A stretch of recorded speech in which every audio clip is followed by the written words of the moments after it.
It's a little bit of Shawshank, a little bit of Rita Hayworth.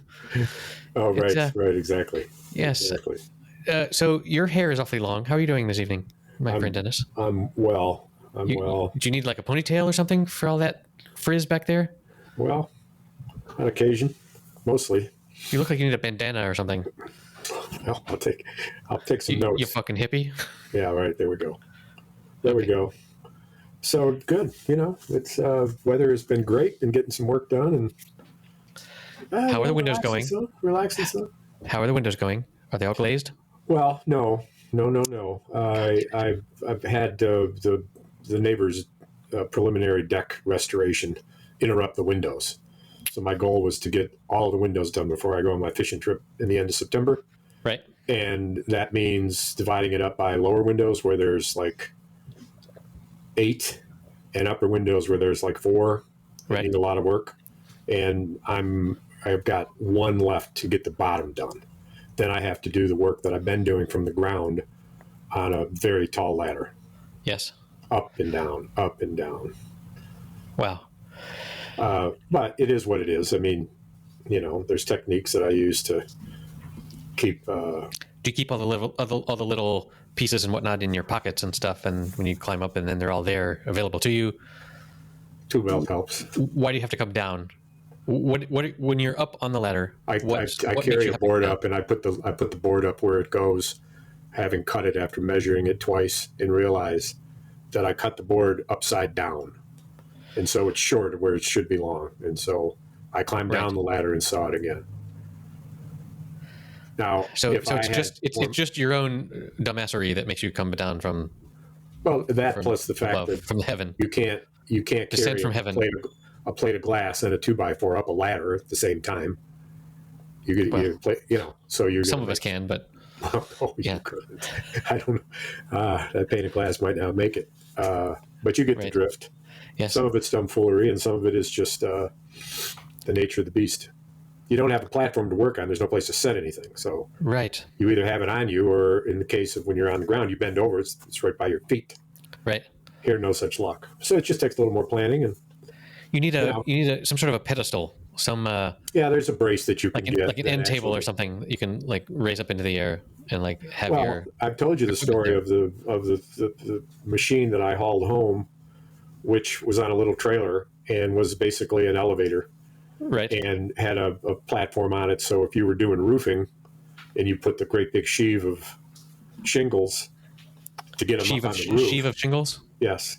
You put it on this and you press a button, it goes all the way up and all the way down. You could take that control with you, of course, up and down and sit on it. And in that case, you would have both the pedestal and the ability to go up and down without climbing up and down a ladder, although, whatever. But Except I wouldn't go that length. I mean, it's easier just to throw a ladder up and climb up and down 20 times and curse that which was avoidable. So, stairway to heaven, everyone.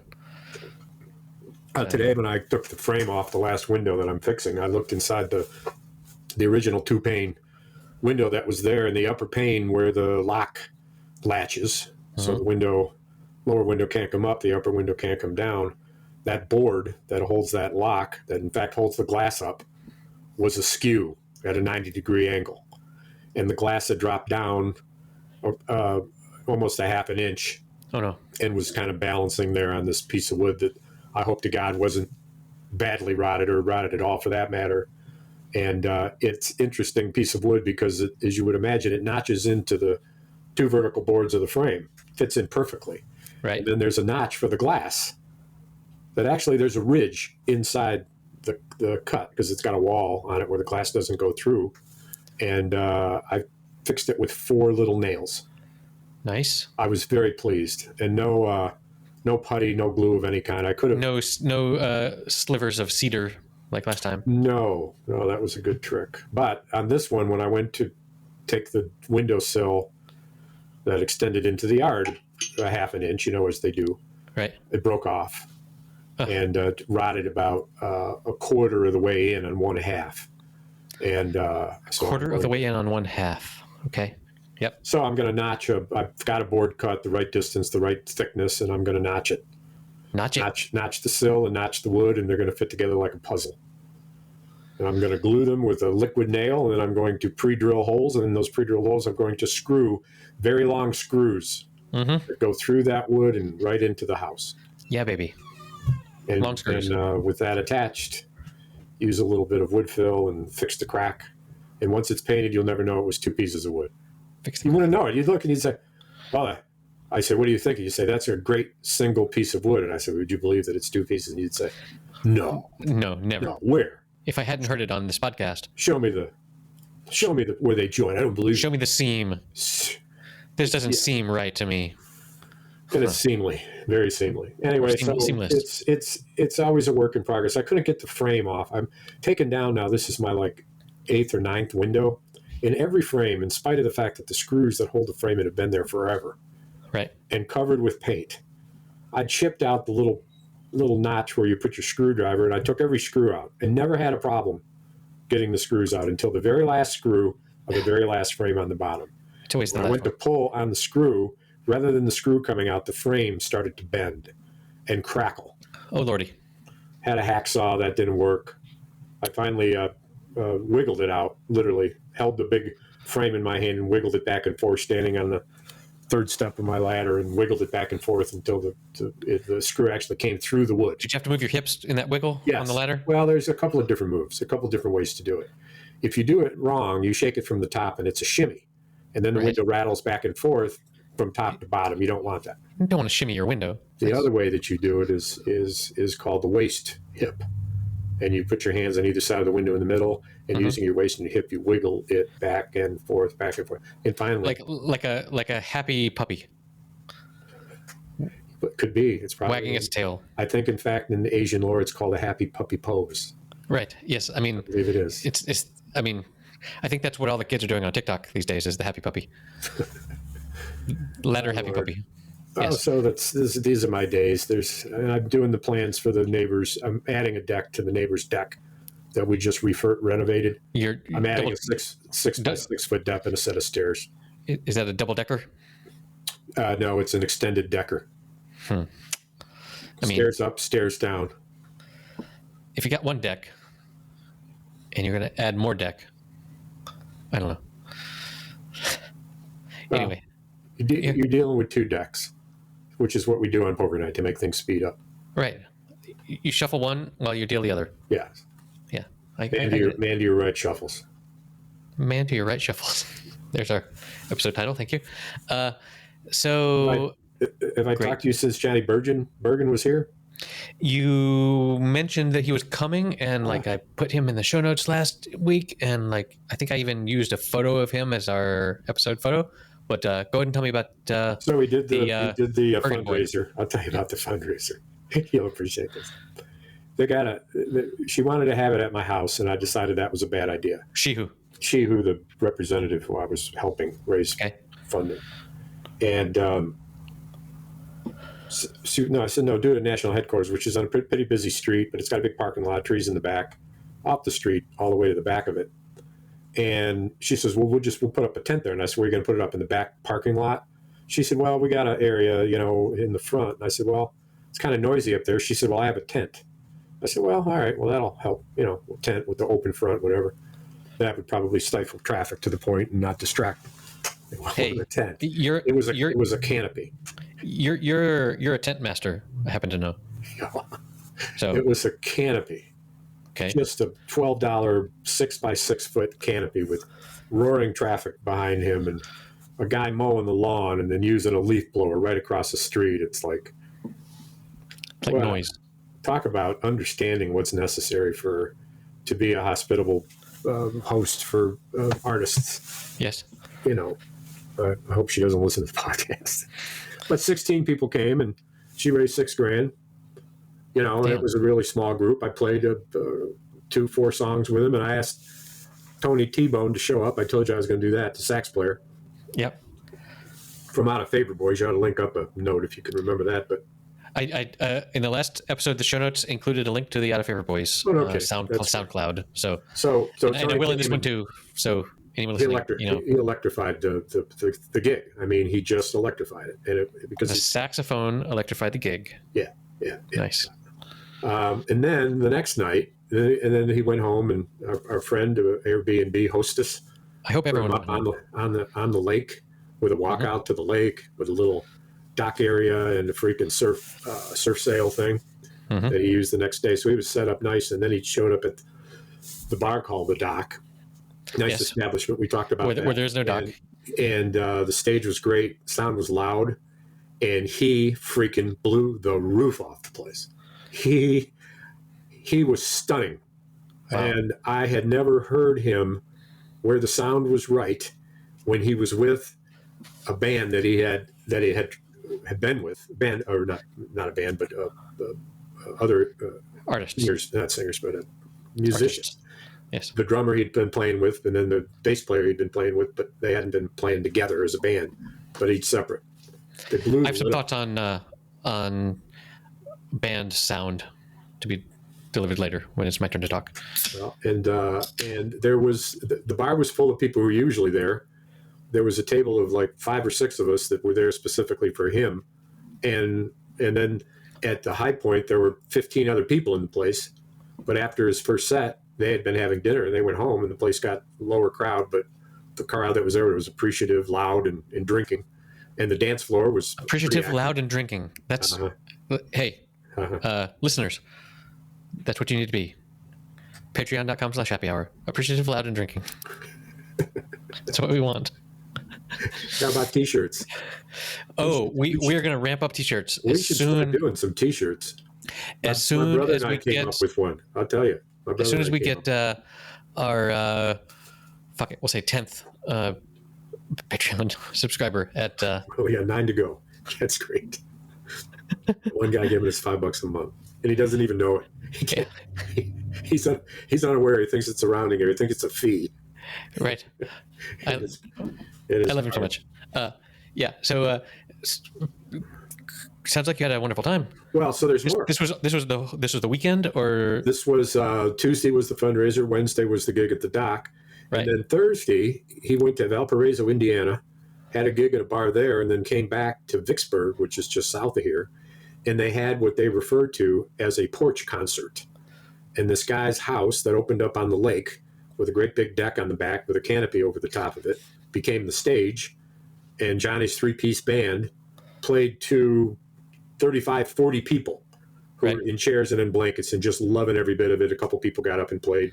Nice. I played a little bit, but my little amp was too underpowered to be an outdoor amp, which was too bad. Harp amp. But at the Dock, poor guy, the sound system was so great, and Johnny is the most appreciative, collaborative guitar player I've ever played with. In skilled as he is. It's like someone on a podcast that lets you talk. It doesn't interrupt you all the time. That's right. Is it a good metaphor? I'm sorry. Continue. Yes, I can almost imagine that. Anyway, so the sound at the Dock was if anything loud, but was clear as a bell, and Johnny was so freaking good.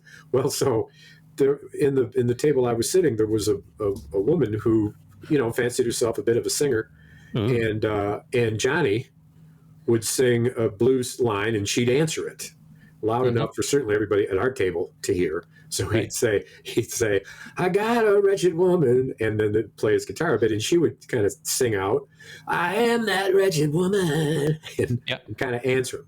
Well, come to find out from Johnny during the break that not only were they very loud to us, but they could hear everything everybody was saying, and the clatter from the audience was like nothing he'd ever heard before. And so when she was doing the singing, I knew, and he looked distracted. Right. And so I was trying to get in the groove, so I closed my eyes and just kind of melded with the music, and kind of ignored her a bit. And it went on, and I swear to God, she got louder and louder. And finally, I swirled my bar chair. We were sitting at a table, but I was in a bar chair.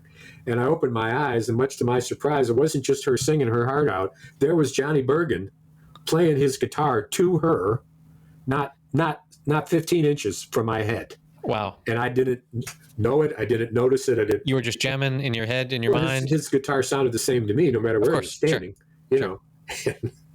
and he was looking at the people at the table, to her friends. And Wait, was he there to encourage or Yeah, discourage he her? was there reacting to her. Okay. And I would say that it was kind and generous, and yeah, I mean, It was playful. Yes, and what was he going to do otherwise? Yeah, I I mean, mean, he had no. There's musicians who would stifle that by walking by her, and and you would say, well, that's kind of being a prick. He's the nicest guy. He would never do that. it's heckling for musicians. Yes. Well, and it's not. I mean, when she's singing and having the time of her life because he's so good, but. Yeah, but sometimes hecklers are having the time of their life because they think they're so fucking funny, Yeah, right.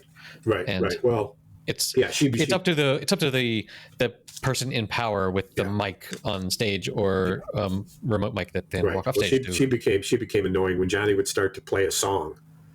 She would yell out a band's name or a song, right? That had, in some cases, striking similarity to what he was playing, but.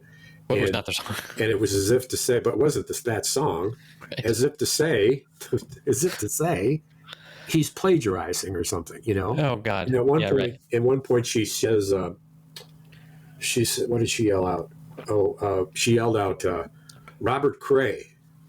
And I looked at her and I said, it's a Robert Cray song. He's trying to sound like it. Yeah. Well, and it was fun to be in raucous company, and he just and then when he went to the gig outside, he packed up and was gone. And I'll tell you about the next. We're going to do a blues train from Kalamazoo to Skokie, Illinois. Ooh. Details to follow. Nice. I was in a raucous crowd this weekend as well. As you may recall, my plans for this previous weekend, as outlined last week, were to do a bunch of cleaning, like taking cleaning the dust off the walls of the other house because the floors were done, and generally cleaning around there.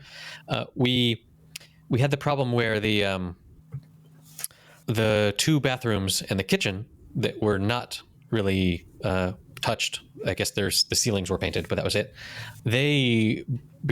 Where they didn't have their floors done, their tiled floors were still full of dust, of course, and crap from everything else. And so anytime we stepped into those rooms and then we stepped out, we were tracking this dust all over the beautiful hardwood floors, which I sent you a photo of. And so part of our mission this weekend was to go and clean those bathrooms and kitchen. At least the floor where we were stepping, to make it so that you could step in there and step out and not track dust everywhere. So we did quite a bit of hours of that. But also, as I think I mentioned last week, we had our annual town festival this past weekend. Right, with these big national acts. And so I went to 3 concerts in 3 nights. Which was kind of Thursday, wild. Friday, and Saturday? Friday, Saturday, and Sunday, actually. Really? And they all started at 11 p.m. Oh, so my word! This is Spain for you. And the first night was let's see, of the 40 bars in our town of 7,000 people. I guess maybe 12 of them set up these little cabins, these little huts, these little places in this festival area, and they close down in town, and they're only open there, and so you can go there to get. They all agree on the price of what they're going to sell beer and wine and mixed drinks for, and so you can go to whichever one you want to go to. Are they tents? It's not tents. It's like little temporary wooden cabins. They might as well be tents. The temporariness of how they feel. Probably fold and unfold, like big hinge walls or something. I don't know. They're these little wooden cabins, is what I would call them. In Spanish, they call them casetas, so little houses. And so you can go there and you can get your drink in a plastic cup, of course. And then you can wander around, and there's like carnival rides and stuff for the kids, but we don't have kids at the moment. And And so then you go over to the stage, and they had these. So the first night on Friday, there was this band that I've never heard of and wasn't that great. And What kind of music? it was rock, but the kind of music I think is okay, but I don't know. It was either my mood or that the sound people didn't know what the fuck they were doing. What was but the vibe? It sounded bad. What was the vibe? There were a bunch of people around. There was not a lot of dancing, but they were just sort of all standing there, holding their cups or whatever. But like I didn't appreciate it at all. Like it was the sound people had it turned up too loud to the point where there was like distortion because it was turned up too loud. And I have such a low tolerance for that. Yeah. And also it was like songs I didn't really care for or I didn't really know. And that was one band one night, and that was it? This was one band on the Friday night, and it was meh. I was there, like it bothered me. Like I had a finger in one ear and like turned my head so the other ear wasn't. So you only had a beer and came home? It wasn't pleasant. And so I had a beer and came home, and then that was Friday. And then on Saturday night, it was a band that I am a fan of, and I've been to like 5 of their shows. Oh, no kidding. So like it's the Spanish band that I've most been to, if dating back, all 16 years or whatever that I've been here. The singer is a lot older than he used to be, but aren't we all? And that was lovely. Like like I feel like his sound people were better than the previous band, and like they had it tuned in right so that all the instruments sounded the right way, and his band, the musicians. So it's a singer who writes his own songs, and they're all these beautiful love songs. It's not songs about heartbreak like that are so easy to fucking write. They're songs about like how much you love the other person, or how much you love your friend, or how much you love your just everybody, or peace and love, and peace and love, it's and understanding. And they're and his way with the lyrics is just incredible. He's a fucking poet, and he, I don't know, his songs are just lovely, and they're very ballads.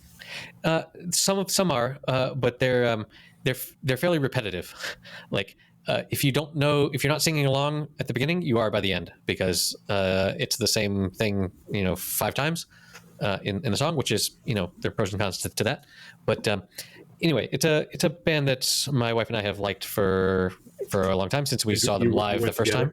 We went together, and it was, and his musicians are just fucking amazing. Like his guitarist does the craziest shit just between lyrics. I was mesmerized. Yeah. And good seat.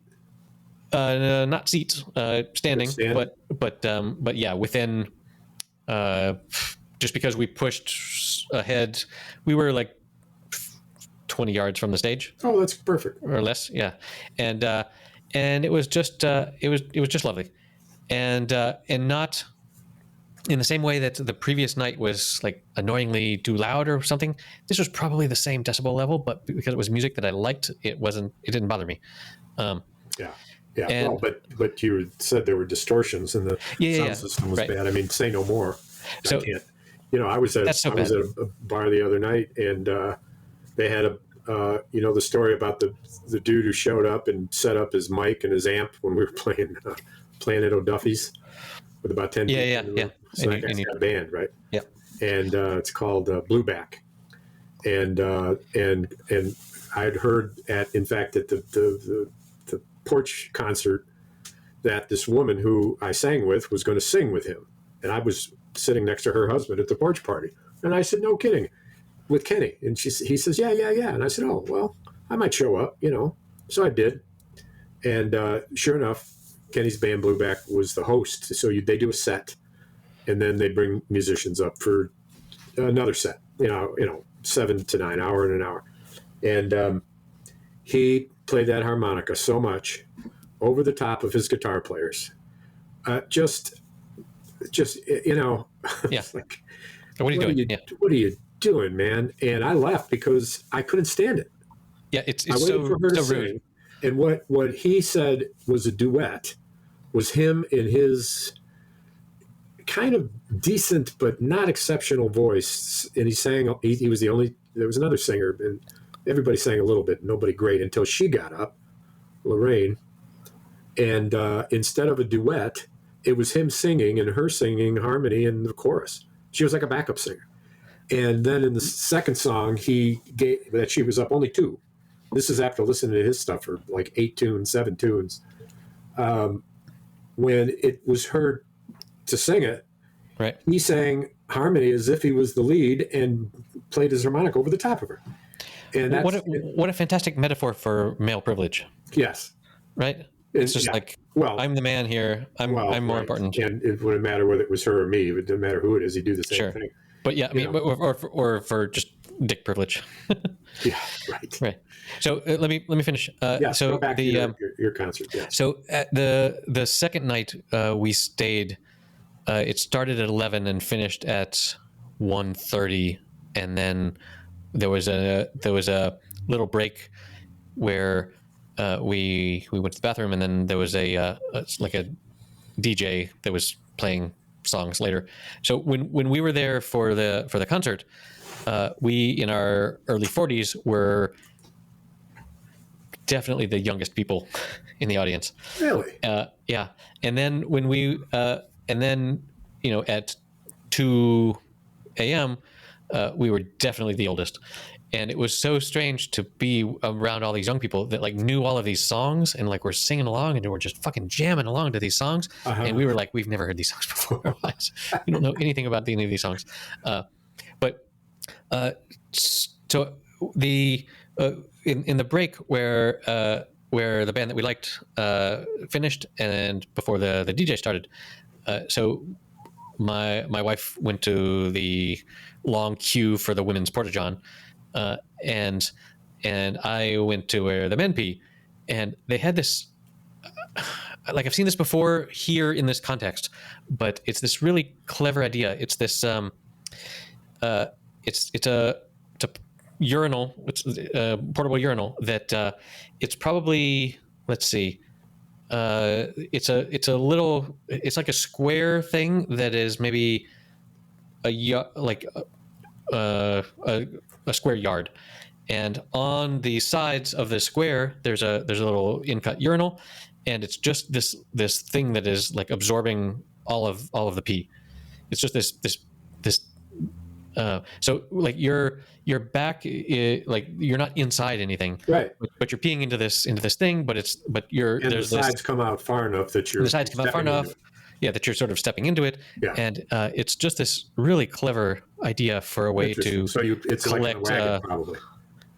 It's on wheels. It's a big long thing. No, I mean it was there were individual ones of these. Eventually, I guess they have to be like lifted up and emptied somehow, which I don't want to think about. But yeah, it's just this big sort of it's like a dumpster for piss, and I thought it was every time I use one, I think it's clever. You are a student of new inventions. Hey, a piss dumpster. I gotta do something that you are sure not to appreciate. Do you need to go to your own piss dumpster? Get a beer out of the freezer. I don't want it to explode, and I've finished my first beer. So hey, you know what? I finished mine too, so I need to get a second one too. See you in a minute. All right.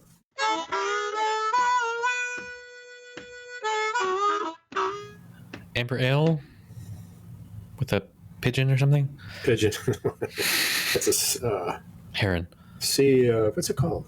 Pelican. No. No, it's a bird indigenous to Michigan that is astounding.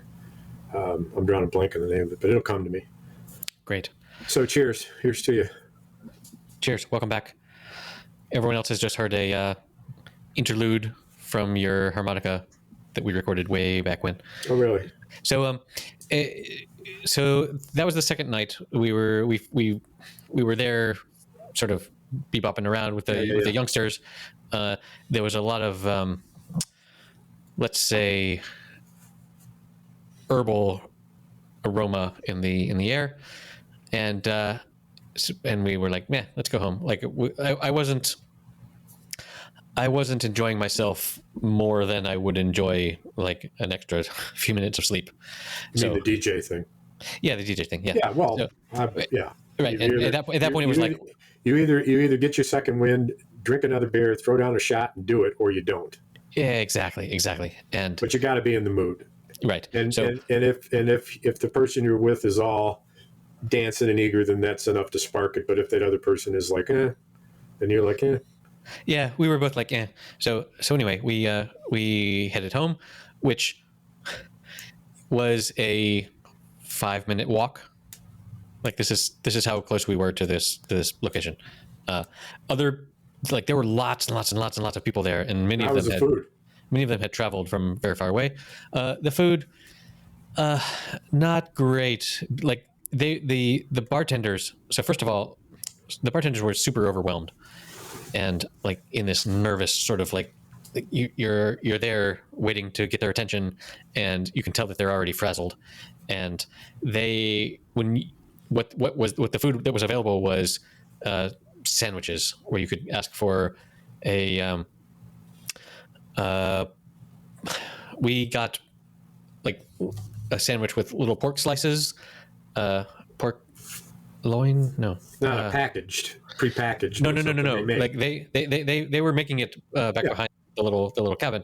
A little slice of pork, and a slice of cheese, and some sauce. and some bacon, which is also pork. But so we ordered 2 of those, and they came out with these sort of long, I guess you would call them subs or hoagies or something in America, but just these long little baguette pieces that were probably slightly less than a foot. But so we ordered 2 of those, and they took a while to come out, but then they eventually did, and they were okay. It's worse than I could have made it home. But yeah, right. But you're out there in the place, right? Well, that's kind of the scourge of being someone who cooks, right? And you eat other people's food. It's like I don't eat. Rarely do I eat walleye when I go out anywhere, right? Because it's undoubtedly the case that I say that's not as good as mine. Right. We chose to when we ordered the beer, we chose to get the biggest plastic cup of beer and share it, because that worked out better than having 2 and then both of us have to carry a thing. And anyway, it was fine. So that was the end of the Saturday night. On Sunday, at the end of the festival, they had another super famous singer who she won one of these Spain's Got Talent, one of these reality shows where Kelly she Clarkson. was. Yeah, exactly. She's the Kelly Clarkson of Spain, and she won one of these 10 years ago or whatever, and she's I think I looked it up. She's like 38 years old, and she's married to a Spanish soccer player who plays in like Manchester or something, like making a bunch of money. And she's gorgeous and super thin and has an amazing voice, and her music is terrible. Oh, it's so bad. And like I watched, so we went, on this final night, and she's amazing. She's going into it. I mean, I had heard of her, but I had not heard any of her songs. Like I was aware that this is a famous person, right? And like she's the kind of person, like she's one of these super thin, pretty famous people that appears in all the gossip magazines because her, her footballer husband is, blah blah blah, and she's one of these people that's famous, sort of famous for being famous, but like she doesn't not have talent. And her voice is amazing, but her songs are shit. But there's a lot of people who don't feel that way. Obviously, she wouldn't be a star. I guess that's true, but were there people there? Wasn't there a crowd who were digging it? Okay, so the night that's on Saturday when the guy that I liked was singing, everyone was fucking dancing and they were just having a good time. And when this lady was singing, no one was dancing. They were all just like standing there. Not even a couple here or there? There were a couple here or there. Okay. Well, there's a difference. Okay. When you stress no one, I mean, don't stretch your already thin credibility by saying stuff that may not be true. And the listeners know it. I know there are a few correspondence about this. There are a few, very, very few people. We should talk through it sometime. But I am getting correspondence from listeners. And what we call dancing is, sort of rocking back and forth. Anyway. Wait a minute. Stop right there. I'm sorry. That's what you call dancing. Stop I'm sorry. Right there. Look, you're either a supporter of dance or you're not. Are you denigrating people who dance by rocking back and forth? Is that your intent? I support physical. Right, let me see you do it. Let me see you do it right now. Just hum the tune and let me see you. No, I don't have any tunes. What do you know? Nobody can see you but me. Hey man, the Patreon subscribers that pay at the Gin Martinis level can see the video of this. So in that case, I will dance. Oh, like that. That is awful. Okay. Yeah, I don't want to ever see that again. Exactly. So now I have an image I can't erase. It's one of those. Oh no. Yes. It's iconic. But anyway, I was watching this. I was watching this woman singing songs that I don't know beautifully, but like the lyrics weren't that nowhere near as poetic as the guy that I like who was singing. And did you stay? We stayed for a little bit, but like I specifically spent my time watching the musicians, and her bassist was like, man, he would change a couple frets every, with every measure or whatever. And the guitarist was doing like, he's only slightly better than I am at the guitar, which is a super insult. How could he was just strumming chords. He was just strumming chords and stuff. Whereas the previous night was like doing just this amazing dancing all up and down. The Saturday night act was the headliner, and Sunday it was a closer. But there was no intention of her being anything other than someone who would attract an admirable crowd, as opposed to the Saturday night where they were planning on a big crowd.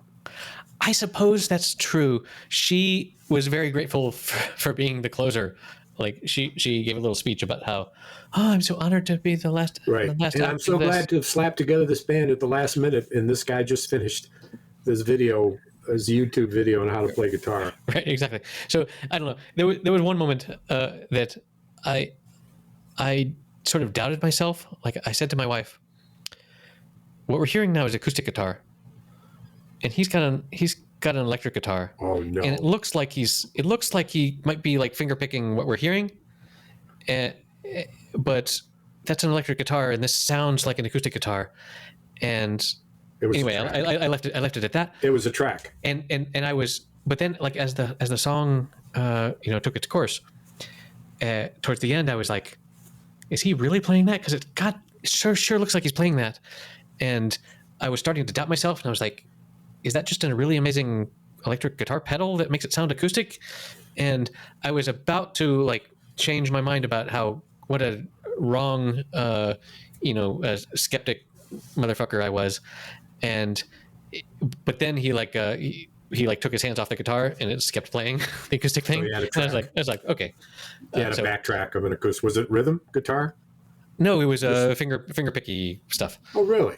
Yeah. So he could usually it'd be the other way around. The background music would be a rhythm of strumming chords, and then the guitar player would pick. If the guitar player had any talent. Yes. Well, I saw a band. But the what I love about watching live music with a band like that is watching who's the leader, because there's one of the band members is the leader. Well, who was the leader here? The drummer? And in this on the third night where the band was crap, it was definitely the drummer. He was definitely controlling everything. And on the other night it was the lead singer, but when he like went off stage to both nights there were, I don't know if this is a thing now, both nights there were moments where the lead singer that you were there to see, like the name of the band, left the stage, and their backup singers did one of their songs, well, like one of the lead singers' songs, and I was like, that's weird. Is that a thing now that like sometimes you just need to rest your voice? With the third act, the woman came back in a different wardrobe, and I was like, okay, I get that. But for the other one, it was not so much. I don't know. It was interesting. And it was free? All free. Oh my! And what did a beer cost? American dollars. So good news: American dollars and euros are 1 for 1 at the moment. So a huge beer, more than a pint, was $6. Good. In a plastic thing. Yeah. A slightly smaller one was 4 probably. So yeah, it was not bad. Yeah. No, that's good. Actually, quite good. So anyway, we had a festive time. It's a little sad because we don't have a lot of like local friendships that like we could go and hang out with other people, which is a thing that we struggle with, because it's like at the moment we're focused on our jobs and our but it's also kids. because of you though, right? Too, mostly because they don't people because I'm such a weirdo. You weird people out, right? I mean, you know that, right? I mean, she talks to you about it, right, in soothing tones. It doesn't seem like that, but yes, yeah, probably. I take full responsibility. But yeah, so well, anyway, I have the same situation here, and I will tell you something about this amazing Johnny Bergen, and who is. I'm going to figure out which of his CDs and albums, and many of them are capture the best of it, because I have a live album that he did that doesn't come close to capturing what we heard live. Of course, I mean, knowing that it never will. But the question is, to a lesser greater extent, sometimes studio recordings capture it better because of the improvement of the sound and the control that's going on. But it is just very kind. People, and he came around, talked to people, had no ego, only really talked about the music, and very friendly and just great. Great. I was going to tell you, I saw another band to give a shout out to called Crooked Root. And Bill LaValle is the bass player, and I've heard him playing for years. I've always liked him. And I ran into him at a beer joint somewhere, and he said, "Oh yeah, we got this band." And I said, "Well, where are you playing?" And we exchanged some text messages, and he said he's playing in 30 minutes from here in Battle Creek at this outdoor park. And he said, and they have a beer tent. So I'm like, all right, fine. If it's an outdoor concert, they don't sell beer. I'm probably not going to go. I mean, I don't drink lemonade. I'm not going to bring a flask. And sure enough, he's on this great stage, and it's in this park where all these dead trees were, and they've carved them into these fantastic carved statues, ornate dragons and elves and different picture book stuff and birds, and it's crazy. Oh, man. They're huge. And as I sat scattered with people, probably about 60, 80 people, where it could have held 400. So not a crowd, but nice. Yeah. Sat and listened, and come to find out his guitar player is one of my favorite guitar players from Kalamazoo. He used to play in a duet with his wife and in a band with his wife, the Marcia Lynn Band, now divorced. And BB is his name. This guy, once he took over, holy crap. Yeah. And a harmonica player singer who was so good, and who knew the place of the instrument and had a great blues voice, and Bill LaValle holding it all together. And then this other guitar player who had a great singing voice, who did all sorts of great shit. I was mesmerized. And I thought, this is, and it was free, 20-minute drive. I went the exact wrong way to get there, so I made it a 40-minute drive, but it didn't really matter. Once I got there, it was great. No one ever accused you of being the smartest. Hats off to these musicians, Yeah, I don't often get to see live music as often as you do, but when I was experiencing live music of a song that I had known for a while and was just being played perfectly, it's magical. It is. It is. It takes you to another plane of consciousness, because it's a absolute being here now. I mean, you're in the moment with the music. Everything else is siphoned out. You're with people that are in the exact same space as you are. Like, and whoever's listening to this, pull over your car and like stop and be here with us, man. The greatest compliment I got from playing with the good news was at the porch concert, where the people in the crowd couldn't hear me very well. The band could hear me very well. I could hear me very well.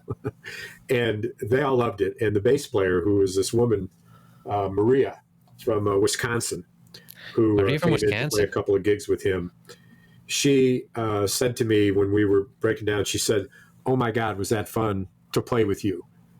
It was so good. What a compliment. That's the best. And I was like, I thought so too, and Johnny's just so, when you gotta, and this playing with me, with anybody for that matter, like the way that Phil plays, if you're playing harmonica with Phil, it's a naturally occurring event as to who's moving and who's in the lead and who's in the background. And Phil runs that, like a fucking magician.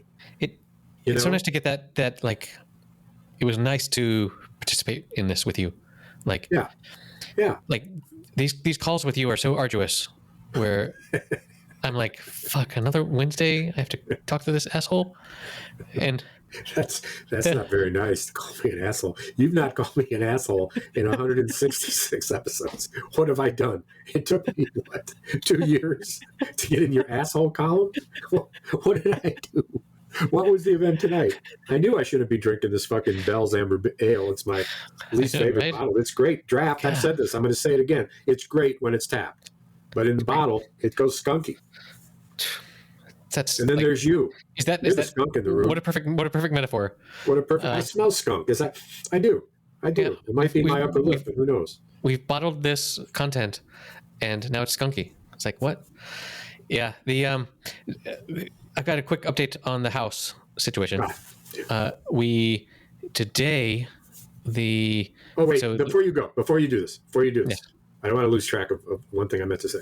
When you described your situation with your dust in your kitchen, yes, I'm going to tell you what the high standard is for people that are doing floors.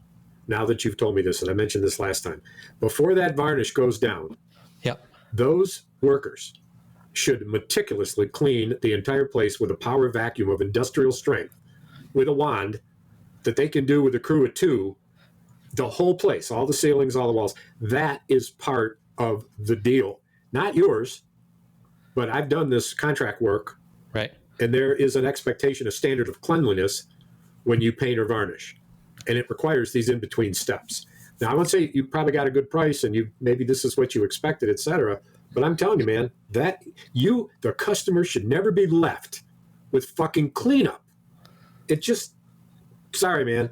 Whoa. If someone comes and renovates a big portion of your house, you expect everything to be like spick and span clean when they leave? If they don't close off 2 rooms of the house that aren't that where they're going to paint the ceiling, and they don't painting the doors. They were painting the doors, so they removed the doors. Well, and so the fact is, before any painting or varnishing happens, the place should be as dust free as possible, and that's on the worker. And that means that if the scattering of the dust is in a room where you're not working because you haven't closed it off properly, because if it is closed off properly, there won't be any dust in there.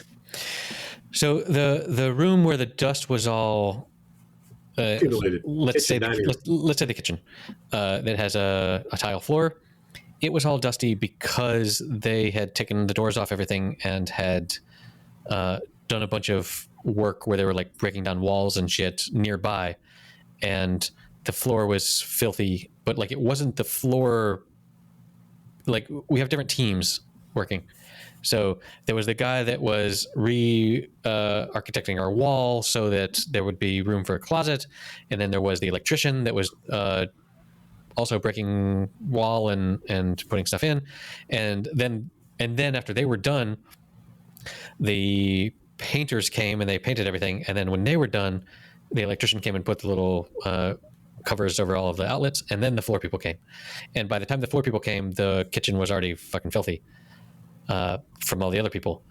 So I don't know.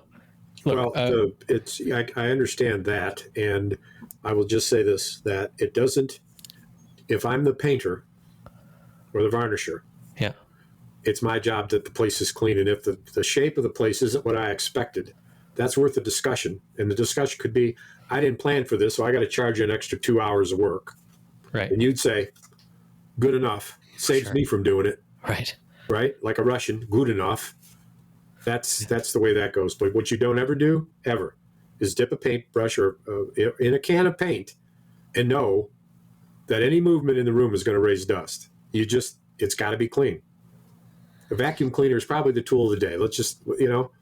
And we recently purchased the top of the line Dyson vacuum cleaner, and frankly, my wife is $1,200 damn dollars. My wife is in love, like I haven't seen her before ever.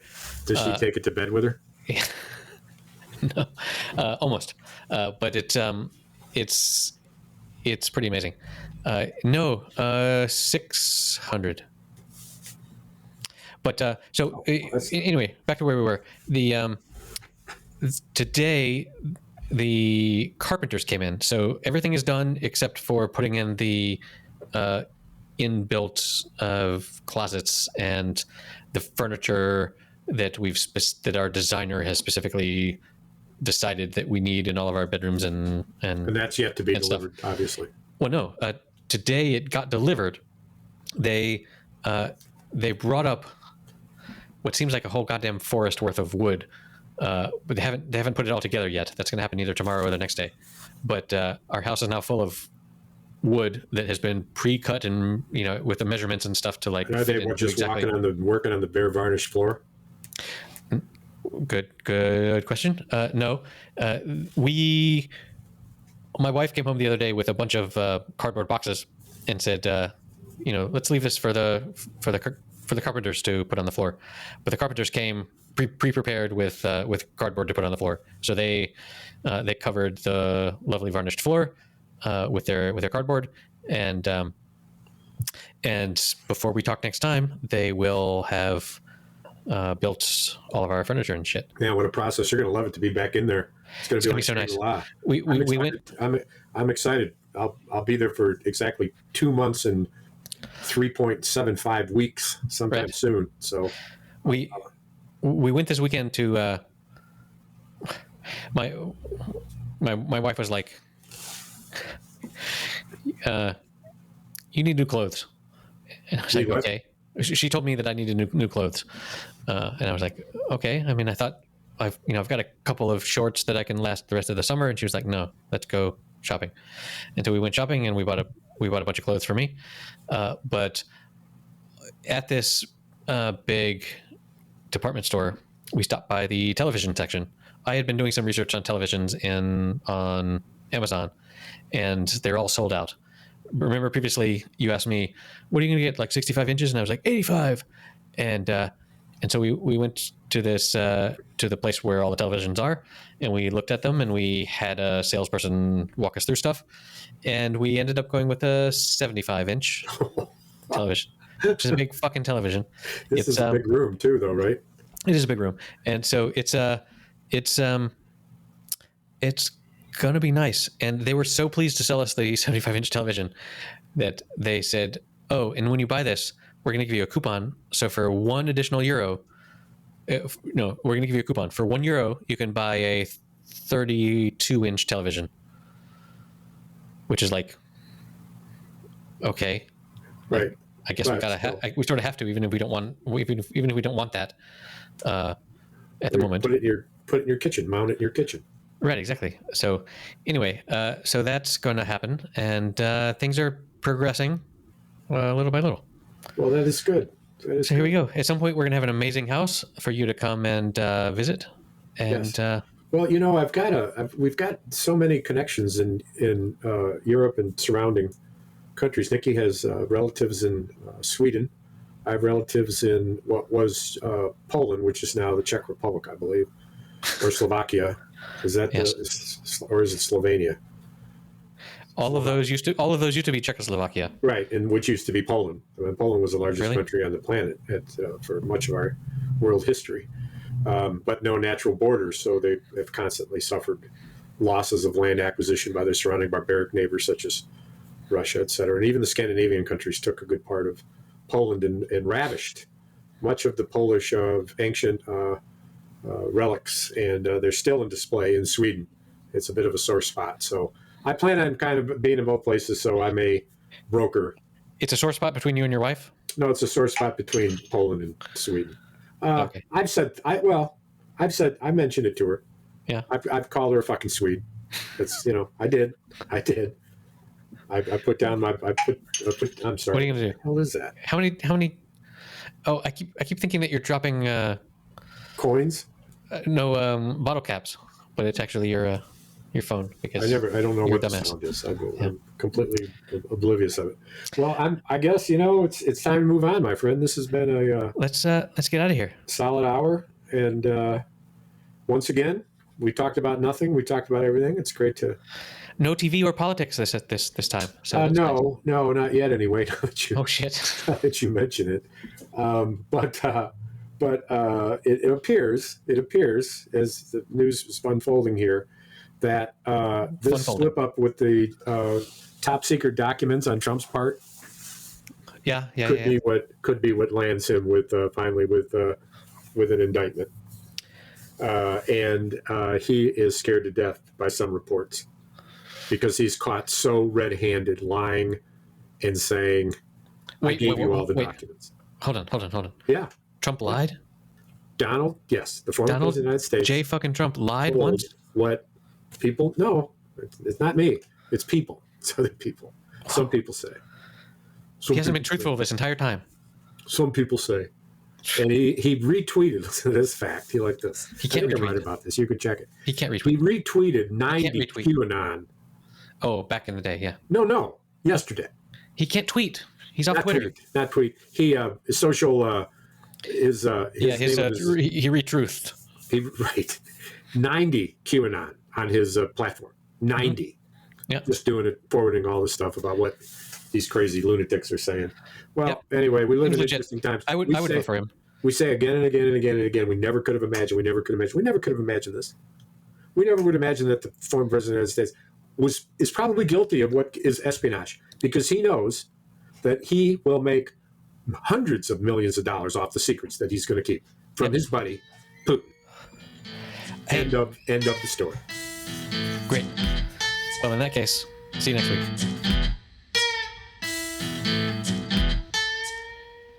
Okay, that's it for episode number 160. You can find what little show notes there are at happyhour.fm/160. And you can help support the show at patreon.com/happyhour. And if you give at the Gin Martinis level, you can watch video of these calls and you can see me dancing and you'll never be able to forget it. See you next week.